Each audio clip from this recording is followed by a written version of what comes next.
کہتے 14 اگست ہے، یوم الوطنی ہے، جشن مناتے ہو آپ، جو ہے وہ جھنڈیاں لگاتے ہو، سارے جو کرتے ہو. کہتے میں تشبیہ نہیں دے رہا، تو اور کیا کر رہے ہیں آپ؟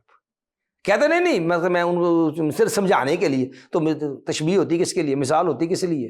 تو آپ ملا تو رہے 14 وطنی. پاکستان والے 14 اگست کو یوم آزادی مناتے ہیں.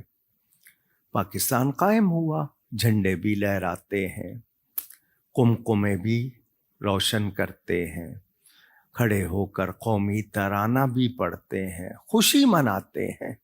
کوئی پوچھے تو کیوں کہتے ہیں یہ پاکستان کے ملنے کی خوشی ہے. کوئی فتویٰ نہیں لگتا.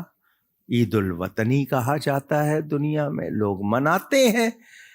تو جس طرح پاکستان کے ملنے پر پاکستانیوں کو خوشی ہے، میں صرف سمجھنے کے لیے بات کر رہا ہوں، تشبیہ نہیں ہے، ایمان والوں کو اللہ کا نبی ملنے کی خوشی ہے. اللہ کے بندو، نبی صلی اللہ علیہ وسلم کی سیرت، آپ کا اٹھنا بیٹھنا، مسکرانا، سونا جاگنا، آنا جانا، نبی کی ہر ادا دین ہے. 14 اگست دین ہے، یوم الوطنی دین ہے.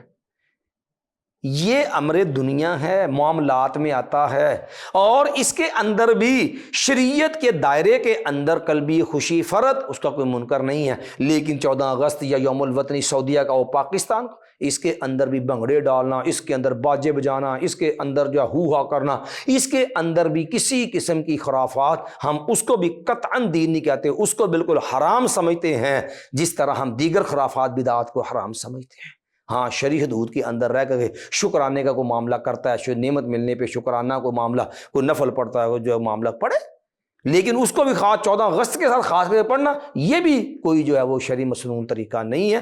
اس لیے یہ معاملہ دنیا کے معاملات ہیں، یہ دین نہیں ہے. حضرت قرآن کی کوئی آیت حدیث سے کوئی دلیل دیجیے جس کا معاملہ آئے.